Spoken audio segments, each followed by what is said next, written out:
Hello friends, welcome to my channel excellent coaching. आज unit 3 करेंगे gender identity disorder. शुरू करते हैं। Description of gender identity disorder क्या चीज़ होती है? ये GID शॉर्ट में हम इसे बोलेंगे। It is a condition in which person has been assigned one gender usually at birth but identifies as belonging to another gender. मतलब जो बाय बर्थ उसका जेंडर है वो उससे अपने आप को आइडेंटिफाई नहीं कर पा रहा है। उसे ऐसा फील होता है कि वो उसका जेंडर नहीं है, उसको लगता है कि वो अपोजिट जेंडर होना चाहिए था। और does not confirm with the gender role, वो उस तरह का जेंडर रोल प्ले नहीं करता है जो सोसाइटी उससे एक्सपेक्ट कर रही है। जैसे एक लड़की है, उसको लगता है कि वो उसे बॉय होना चाहिए था, गर्ल नहीं होना चाहिए था, इसलिए वो कपड़े भी लड़कों की तरह पहनती है, वो बिहेव लड़कों की तरह करती है। उसके जो फ्रेंड्स हैं वो भी बॉयज़ हैं सारे, उसकी आदतें, उसकी खेलने कूदने का तरीका, तो ये सारी चीज़ें, इवन उसका हेयर कट, ये सब बॉयज़ जैसा है। तो मतलब इसको हम जेंडर आइडेंटिटी डिसऑर्डर बोलेंगे कि वो जो उसकी ओरिजिनल आइडेंटिटी है वो उससे कंफर्म नहीं कर रही है, उसे ऐसा फील हो रहा है कि उसे ऑपोजिट जेंडर होना चाहिए था। Origin of gender identity disorder कैसे इस चीज़ के बारे में पता चला था? तो यहाँ पे साइको एनालिस्ट हैं रॉबर्ट स्टॉलर, ये नाम इम्पॉर्टेंट है। इन्होंने इंट्रोड्यूस किया था ये टर्म जेंडर आइडेंटिटी। क्या होती है जेंडर आइडेंटिटी? जो हमें अपनी सोसाइटी देती है। जैसे सपोज एक बच्चे को पता होता है बचपन से ही कि अगर वो लड़का है तो उसे ऐसे कपड़े पहनने हैं, ऐसे बाल कटवाने हैं, जूते इस तरह के पहनने हैं, गेम्स इस तरह की खेलनी है, इस तरह की बातें करनी है, इस तरह के दोस्त बनाने हैं। वो सारी जेंडर आइडेंटिटी हमें सोसाइटी से मिलती है, हमारे कल्चर से मिलती है। तो ये वर्ड दिया था रॉबर्ट स्टॉलर ने। और बिहेवियरल साइकोलॉजिस्ट थे John money, was also instrumental in the development of early theories of gender identity. तो इन्होंने भी कुछ थ्योरीज बनाई थी जेंडर आइडेंटिटी की। तो ये दोनों नाम बहुत इंपॉर्टेंट है। इन्होंने शुरुआत की थी जेंडर आइडेंटिटी के बारे में बात करने की, कैसे हमें हमारी सोसाइटी और हमारा कल्चर हमें एक आइडेंटिटी देता है जेंडर के बेस पे। और सिगमंड फ्रॉइड भी इसके लिए इन्होंने भी एक अपनी थ्योरी में एक बात की थी, अगर आपको याद हो, कि फेलिक स्टेज जो होती है बच्चों की, जिसमें वो उनके अंदर ओडिपस कॉम्प्लेक्स या इलेक्ट्रा कॉम्प्लेक्स आ जाता है। तो यहाँ पे भी इन्होंने जेंडर के बारे में बात की थी फ्रॉइड ने अपनी साइको सेक्सुअल स्टेजेस में, कि अगर लड़का है तो उसके अंदर ओडिपस कॉम्प्लेक्स आ जाता है, वो अपने फादर से जेलस होने लगता है, अपनी मदर की तरफ अट्रैक्ट होता है। लड़की है तो वो अपने फादर की तरफ अट्रैक्ट होती है। तो यहाँ पे ये सारी चीज़ों की बात करी हुई है जेंडर आइडेंटिटी के बारे में। ट्रांसजेंडर कौन होते हैं? जो अपने आप को दूसरे जेंडर का समझते हैं, जो लोग जिनको लगता है कि जो वो जिस जेंडर के हैं उससे बाहर निकल के उनको अपना जेंडर चेंज कराने की ज़रूरत है, या वो करवा भी लेते हैं कई बारी, तो उन्होंने सर्जरी करवा ली होती है। तो इसमें ट्रांससेक्सुअल्स आते हैं जो सेक्स सर्जरी करवाते हैं। ट्रांसवेस्टिट्स आते हैं जो कपड़े दूसरे जेंडर की तरह पहनते हैं और दूसरे जेंडर की तरह बिहेव करते हैं। 4 मेन कैटेगरीज है ट्रांसजेंडर में: essentialist and naturalist, group that believes that there is no difference between sex and gender, there are only two genders, these cannot be changed। तो नेचुरलिस्ट तो एक हो गया कि जो ये बिलीव करते हैं कि कोई डिफरेंस ही नहीं है सेक्स और जेंडर में। सेक्स और जेंडर में जो यूजुअली क्या डिफरेंस होता है आपको भी पता होना चाहिए। सेक्स एक बायोलॉजिकल टर्म है, जो हमें बायोलॉजिकली जो चीज़ हमारी बॉय और गर्ल की जो डिफरेंस होती है जेनेटिलियाज में, उसको सेक्स बोलते हैं। और जेंडर मीन्स हमें जो आइडेंटिटी हमारी सोसाइटी देती है। तो ये वाला जो ग्रुप है एसेंशियलिस्ट, ये इन दोनों चीज़ों को डिफरेंट नहीं मानता। इसके हिसाब से दोनों जेंडर होते हैं, और जो मेल फीमेल है वही दो जेंडर है, जिसको बदला नहीं जा सकता है। सोशल कंस्ट्रक्टिविस्ट हैं who believe sex and gender can only be considered as a part of social interaction. That means sex and gender are a construction assigned by the society. Social constructivist उल्टा सोचते हैं, बोलते हैं कि sex और gender दोनों ही society ने दिए हुए हैं हमें, और दोनों ही सोशल इंट्रैक्शन की वजह से आते हैं। तो ये पूरा बायोलॉजिकल के ऊपर बात कर रहे हैं कि ये वाला ग्रुप तो जेंडर और सेक्स दोनों को ही बायोलॉजिकल मानता है, चेंज नहीं हो सकता। ये वाला ग्रुप कहता है ये दोनों ही सोशोलॉजिकल है और चेंज किए जा सकते हैं। Performance gender performance theories believe gender is best understood through performance studies and they look at it what is revealed from clues। तो जो जिस तरह परफॉर्म कर रहा है उससे जेंडर बनता है उसका। ये लोग कहते हैं परफॉर्मेंस के ऊपर फोकस करते हैं। परफॉर्म करने का मतलब क्या है? जैसे body position, gesture, facial expression, proximity, voice modulation, बोलने का तरीका, कपड़े पहनने का तरीका, तैयार होने का तरीका, कॉस्मेटिक्स यूज़ करने का, बॉडी की पोजीशन, खड़े होने का, चलने का, उससे पता चलता है कि कौन सा जेंडर है। और मेमोरी और लैंग्वेज जनरेशन है, ये ग्रुप कौन सा है? Look at the body as the expression of symbols of words, gesture. तो ये बॉडी के ऊपर फोकस करते हैं। The body has deeper knowledge that may not be registered by mind. तो ये कहते हैं कि हमारी बॉडी को ज़्यादा नॉलेज होती है हमारे जेंडर और हमारे सेक्स की। तो इस तरीके से 4 मेन कैटेगरीज में डिवाइड कर दिया गया है।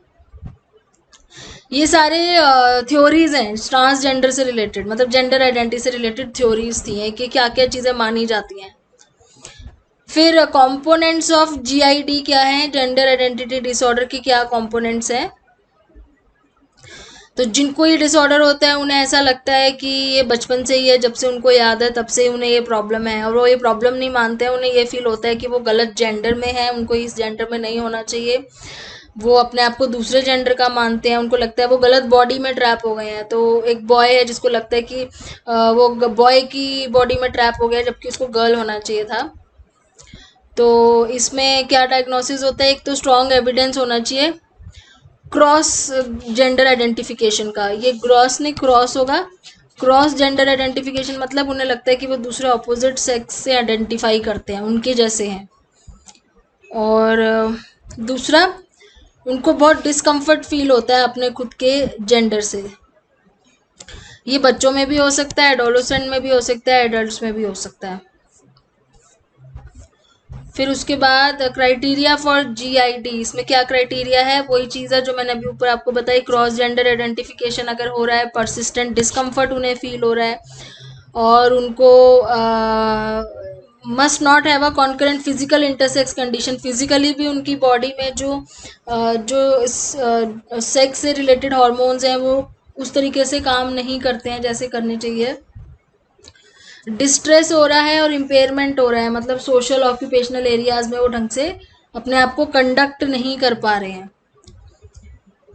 तो इंटरसेक्स कंडीशंस क्या होती है? जब एंड्रोजन इंसेंसिटिविटी सिंड्रोम हो जाता है। मतलब एंड्रोजन क्या चीज़ है? ये मेल सेक्स हॉर्मोन्स होते हैं। तो ये ठीक से जब ये काम नहीं करते हैं, सिंड्रोम हो जाता है, ये प्रॉब्लम हो जाती है जब, तो जो रिप्रोडक्टिव ऑर्गन्स है वो डेवलप नहीं हो पाते हैं। और बाकी स्ट्रेस होता है बहुत ज़्यादा। क्रॉस ड्रेसिंग बिहेवियर दिखता है जब दूसरे के जेंडर की तरह ड्रेस करने लग जाते हैं। अगर लड़का है तो लड़कियों की तरह कपड़े पहनने लग जाता है। क्रॉस जेंडर आइडेंटिफिकेशन होती है। क्रॉस ड्रेसिंग है, क्रॉस सेक्स रोल है, मतलब दूसरे जेंडर के रोल प्ले करना अच्छा लगता है उनको। जैसे कोई ड्रामा या थिएटर प्ले हो रहा है तो वो दूसरे जेंडर का रोल प्ले करना पसंद करते हैं, दूसरे जेंडर के लोगों के साथ खेलना पसंद करते हैं। तो इस तरीके से अपने पर्टिकुलर सेक्स या जेंडर के साथ डिस्कम्फर्ट फील होता है उनको, अपना जेंडर रोल उनको अच्छा नहीं लगता है। तो जैसे अगर बॉय है कोई तो उसको अपना जेंडर रोल अच्छा नहीं लगता है। तो इस तरीके से अपने खुद के जेंडर रोल से बहुत डिस्कम्फर्ट फील करते हैं। Preoccupation with getting rid of primary या सेकेंडरी सेक्स कैरेक्टरिस्टिक्स, तो कोशिश करते हैं कि अपने सेक्स कैरेक्टरिस्टिक्स चेंज करा सकें। तो सर्जरी करवाने की कोशिश करते हैं या किसी तरीके से अपना जो sexual change, gender identity change करने की कोशिश करते हैं। फिर सिम्टम्स इसमें क्या नज़र आते हैं? तो अभी जब हम ऊपर बात कर रहे थे वो भी सारे सिम्टम्स ही थे एक तरीके से, कि वो उनका जो डिज़ायर होता है कि वो दूसरे सेक्स वाले पर्सन के साथ ही रहें जिसके साथ वो अपने आप को आइडेंटिफाई करते हैं, और उसी की तरह ड्रेस करने की कोशिश करते हैं। क्रॉस ड्रेसिंग मतलब दूसरे जेंडर की तरह ड्रेसिंग करते हैं, और दूसरे जेंडर के सेक्स रोल्स में ज़्यादा बिलीव करते हैं। और प्लेमेट भी उनके जो दोस्त वगैरह होते हैं जिनके साथ वो घूमना फिरना पसंद करते हैं वो भी दूसरे जेंडर के होते हैं। तो यही चीज़ यहाँ पे रिपीट करी जा रही है जो सिम्टम्स अभी हमने ऊपर डिस्कस किए। बच्चों में ये देखा गया है कि they express a desire to be the opposite sex. जैसे अगर कोई लड़का है तो कहेगा कि मैं लड़की हूँ, एंड देयर जेनाइटल्स और indicators of their gender cross, मतलब दूसरे जेंडर के जेनाइटल्स या उनको इंडिकेटर मानते हैं अपने जेंडर का। They grow up becoming the opposite sex, वो दूसरे अपोजिट, मतलब अगर कोई लड़के की बात करें तो लड़की की तरह बनना या उसकी तरह बिहेव करना पसंद करता है। उसी तरीके से वो बड़ा होता है। उसके पीयर ग्रुप उन्हें रिजेक्ट कर देता है, क्योंकि उनको लगता है ये अब नॉर्मल है, इसलिए वो आइसोलेटेड हो जाते हैं, शाई हो जाते हैं, उनको एंग्जाइटी रहती है, सेल्फ एस्टीम लो हो जाता है, कई बार स्कूल से ड्रॉप आउट हो जाते हैं। और एंग्जाइटी रहती है। एडल्ट्स में क्या होता है कि दूसरे ऑपोजिट सेक्स की तरह रहना पसंद करते हैं, उनकी सेक्स रीअसाइनमेंट ऑपरेशन करवा लेते हैं सेक्स चेंज का, उनसे उनकी तरह ड्रेस करने की कोशिश करते हैं, दूसरे सेक्स की तरह आइसोलेटेड रहते हैं। इनको भी डिप्रेशन या एंग्जाइटी की प्रॉब्लम रहती है क्योंकि सोसाइटी से रिजेक्शन हो जाती है। अब इसके कॉजेज हैं, कह रहे हैं कोई पर्टिकुलर कॉजेज तो नहीं है, लेकिन जैसे कुछ कॉजेज इन बता सकते हैं। बायोलॉजिकल कॉज क्या हो सकता है कि मेल हार्मोन जो है, जो मेल्स में होता है टेस्टोस्टेरोन, जो high level of aggression in boys के लिए होता है, अगर उसका लेवल जैसे गर्ल्स में ज़्यादा हो जाता है तो वो टॉमबॉयशनेस आ जाती है गर्ल्स में। जैसे टॉमबॉय बोलते हैं ना उस गर्ल को जो बॉयज़ की तरह बिहेव करती है, तो वो चीज़ गर्ल्स में नज़र आने लग जाती है। फिर सोशल लर्निंग थ्योरी कह रही है कि ऑब्जर्वेशनल लर्निंग, देख के कई बार सीख जाते हैं, या री से अगर कोई लड़की है वो घर में उसको बेटे की तरह बार बार बोला जाता है कि तू मेरा बेटा है, या उस लड़की को बेटे की तरह चीज़ें लाके उसको प्रेफरेंस दी जाती है बेटा बेटे की तरह पालने में, तो वो सोशल लर्निंग में के थ्रू अपने आप को लड़के की तरह ही सोचने लगती है। फिर कॉग्निटिव डेवलपमेंट थ्योरी ये कह रही है कि बचपन से ये धीरे धीरे डेवलप होना शुरू होता है हमारे माइंड में, और पहले वो अपने आप को, जैसे बच्चे 2 या 3 साल में पहचान जाते हैं कि उनका जेंडर अलग है, गर्ल है तो उसने कैसे, वो कौन है, बॉय है तो अलग है, गर्ल है तो अलग है, उनको ये चीज़ें समझ में आने लगती हैं। फिर एक जेंडर मैप होता है हमारे माइंड में। जेंडर मैप क्या चीज़ है वो यहाँ पे बताया हुआ इन्होंने कि जॉन मनी ने ये जेंडर मैप वाला टर्म बताया था, जो मैंने ऊपर भी आपको बात की थी कि जॉन मनी एक बहुत इंपॉर्टेंट नाम है। तो उन्होंने कहा था कि ये हमारे माइंड में एक ना स्कीमा होता है जो हमारे जेंडर को आइडेंटिफाई करता है। तो जो हमारे हॉर्मोन्स हैं, जो हमारे रिप्रोडक्टिव ऑर्गन्स हैं, वो सारी चीज़ें जो हैं वो जेंडर मैप के अकॉर्डिंग डेवलप होती हैं। तो लेकिन अगर किसी का बायोलॉजिकल सेक्स या जेंडर मैप, दोनों चीज़ें अगर आपस में कॉन्ग्रुएंट नहीं है, आपस में मेल नहीं खा रही है, मैच नहीं हो रही है, तो उसके अंदर एक जेंडर मैप इनकॉन्ग्रुएंस आ जाता है, तो वो बच्चा कंफ्यूज हो जाता है। बट वो बहुत अलग, क्योंकि उसका सोच कुछ और होता है और वो बायोलॉजिकली अपने आप को कुछ और देखता है और वो मानता कुछ और है, तो उनके बिहेवियर में फ़र्क आने लगता है, धीरे धीरे कन्फ्यूजन्स होनी शुरू हो जाती हैं, और यही चीज़ें उनके बिहेवियर में आगे और ज़्यादा दिखने लगती हैं जैसे जैसे वो बड़े होते हैं। जैसे वो दूसरे जेंडर के साथ खेलना और उनकी तरह ड्रेस करना, ये सारी चीज़ें उनकी आदतों में आ जाती है।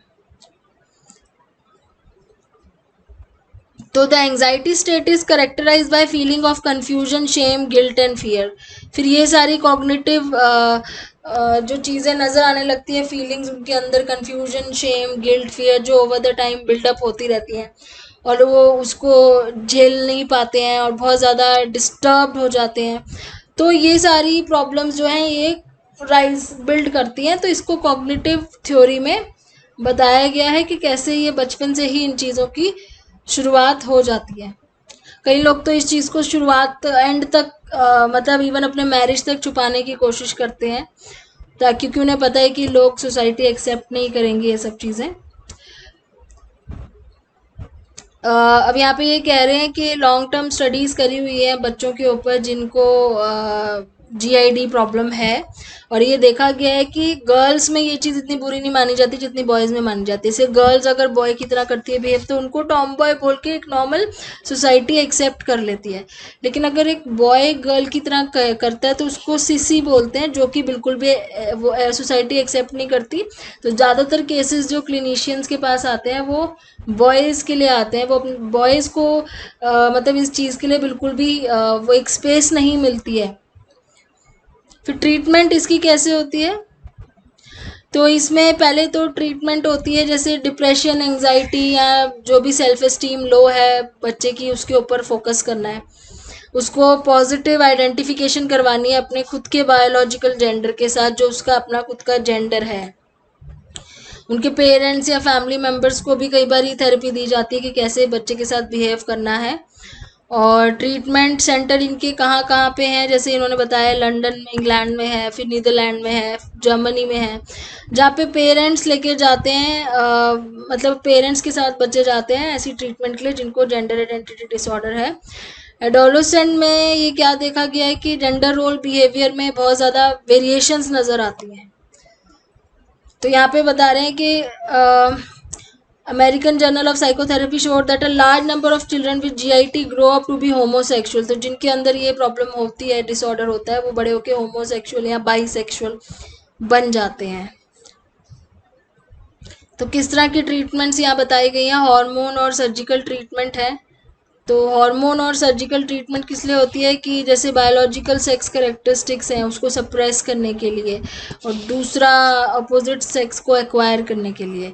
तो इसके लिए हेल्थ प्रोफेशनल, साइकोलॉजिस्ट, डॉक्टर्स और जो सर्जरी स्पेशलिस्ट होते हैं उन सब लोगों की ज़रूरत पड़ती है. और ये जो सर्जरी होती है ये इरिवर्सिबल होती है, एक बार चेंज हो जाए तो वापस रिवर्स नहीं होती है. तो इसमें मतलब पहले काउंसलिंग करी जाती है और usually sex reassignment surgery is not offer to anyone under 18. Below 18 ये सर्जरी नहीं की जाती है. उसके अलावा साइकोलॉजिकल डिसऑर्डर्स की भी ट्रीटमेंट करी जाती है. अमेरिकन साइकोलॉजिकल एसोसिएशन ये कहते हैं कि जो ट्रांसजेंडर होते हैं उनको बहुत ज़्यादा डिप्रेशन, एंग्जाइटी और सुसाइडल फीलिंग्स आती हैं क्योंकि सोसाइटी उन्हें एक्सेप्ट नहीं करती है. इवन बाद में भी उनको अपने न्यू जेंडर रोल में भी एडजस्ट होने में बहुत ज़्यादा मुश्किलें होती हैं, टाइम लगता है.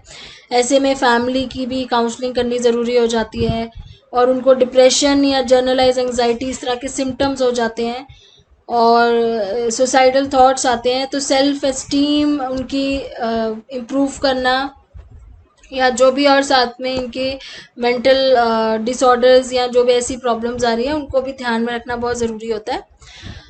Parents are encourage to allow their child to explore fantasies while being member of the opposite gender. तो पेरेंट्स को समझाया जाता है कि अपने बच्चे को किस तरीके से आपने रिस्ट्रिक्ट नहीं करना है, उनको अलाउ करो कि वो एक्सप्लोर करें जो भी वो सोचते हैं दूसरे जेंडर के बारे में.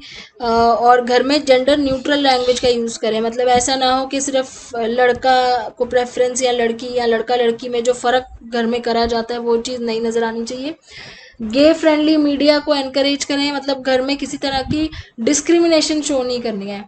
और भी साइकोलॉजिकल टेक्निक्स में जैसे साइकोथेरेपी का यूज़ किया जाता है जिसमें वो अपनी आइडेंटिटी जो है उसको सर्च करने में हेल्प करते हैं, उस पर्सन को अपनी डे टू डे लाइफ में नॉर्मलाइज होने में हेल्प करते हैं. काउंसलिंग करी जाती है और मल्टी फैसेटेड थेरेप्यूटिक अप्रोच है जिसमें in addition to support group counselling patient में चूज हार्मोन थेरेपी. मतलब काउंसलिंग के अलावा हार्मोन थेरेपी भी करवा सकते हैं और सर्जरी भी करवा सकते हैं अगर उस स्टेज पे हैं कि वो चीज़ वो एक्सेप्ट करी जा सकती है. तो सेक्स रीअसाइनमेंट सर्जरी में क्या होता है कि जो सेक्सुअल चेंजेस करे जाते हैं, जेनाइटल रीअसाइनमेंट सर्जरी होती है जिसमें जेनाइटल एनाटॉमी, जो जेनाइटल्स हैं, जेनेटिलियाज हैं, वो चेंजेस करे जाते हैं. हार्मोन थेरेपी में हार्मोन को सप्रेस किया जाता है. अगर फीमेल को मेल बनना है तो फीमेल हार्मोन सप्रेस कर दिए जाते हैं और मेल को फीमेल बनना है तो मेल हार्मोन्स को सप्रेस कर दिया जाता है. Transgender transition services, the various medical treatment and procedure that alter an individuals primary and secondary. तो जो प्राइमरी और सेकेंडरी सेक्सुअल कैरेक्टरिस्टिक्स हैं उनको ऑल्टर कर दिया जाता है. तो इस तरीके से इनकी ट्रीटमेंट कर सकते हैं. उसके अलावा इसमें स्टेप्स क्या होते हैं? Identify and challenge negative thoughts about one's biological sex. तो पहले तो जो उनके अपने बायोलॉजिकल सेक्स के जो बारे में वो सोचते हैं, नेगेटिव थॉट्स हैं, उनको आइडेंटिफाई करो कि वो क्या सोचते हैं. जैसे अगर कोई मेल ये कह रहा है कि men are pigs, they are crude, मतलब मेल्स की ही बारे में गलत सोच रहा है, तो नेगेटिव थॉट्स को पहले आइडेंटिफाई करना बहुत ज़रूरी है. Find the way that one can identify with one's biological sex. तो असेस करना चीज़ों को, एक फाइंड आउट करना कि वो कौन से जेंडर या कौन से सेक्स के साथ आइडेंटिफाई कर पा रहे हैं. For example, a woman suffering from gender identity disorder में feel that she does not identify with cosmetics. तो इस तरह की चीज़ों को फाइंड आउट करना कि किस चीज़ से वो आइडेंटिफाई कर पा रही है, किस चीज़ से नहीं कर पा रही है. Neutralize the physical issue. Some persons with gender identity have genitalia and secondary sex characteristics in line. तो कई बार बायोलॉजिकली वो नॉर्मल होते हैं, जस्ट साइकोलॉजिकली बहुत कन्फ्यूजन होती है और If the latter is present, consider even one's external appearance is different from the average. लेकिन अगर बायोलॉजिकली भी फ़र्क है अंदर, जैसे हार्मोन से रिलेटेड कोई सिंड्रोम है या कोई फिजिकल कंडीशन है, तो उसमें आउटर अपीयरेंस भी डिफरेंट हो जाती है। तो इनका कहने का मतलब ये है कि चाहे आप फिजिकली देखने में जैसी भी आपकी कंडीशन है, लेकिन जेनेटिक्स के बेस पे जो आपका फिनोटाइप होता है, यानी कि जो XX होता है वो फीमेल का, XY मेल का, आपको उसके बेस पे अपने जो थॉट्स हैं वो रिफ्रेम करने चाहिए। तो यहाँ पे ये यूनिट खत्म हो गया। नेक्स्ट वीडियो में नेक्स्ट यूनिट स्टार्ट करेंगे। Thanks for watching.